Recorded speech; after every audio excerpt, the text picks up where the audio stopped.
Praise the lord. సహోదరి సహోదరులారా, ఇప్పుడు మనం చూస్తున్నాం తణుకు నరేంద్ర సెంటర్లో ప్లేగాడ్ సువార్త పరిచర్య. మన చుట్టూ ఎంతమంది యేసుక్రీస్తు ప్రభుల వారిని ఎరగని వారు ఉన్నారో. కాలము సంపూర్ణమై ఉన్నది, దేవుని రాజ్యము సమీపించి ఉన్నది, మారు మనసు పొంది సువార్తను నమ్ముడి అని యేసుక్రీస్తు ఆనాడు ప్రారంభించిన నాటి నుండి నేటి వరకు తరతరములు ఈనాటి వరకు ఈ సువార్త పరిచర్య కొనసాగబడుచున్నది. అయినప్పటికీ ఇంకా ఎందరో యేసుక్రీస్తుని నమ్మని వారు ఉన్నారు. నమ్ముట నీ వలనైతే నమ్మువారికి సమస్తమును సాధ్యమే కదా.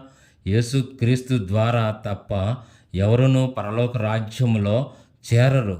గనుక ప్రజలందరూ రక్షించబడాలనే మా ఆశ, ఆకాంక్ష ఈ సువార్త పరిచర్య.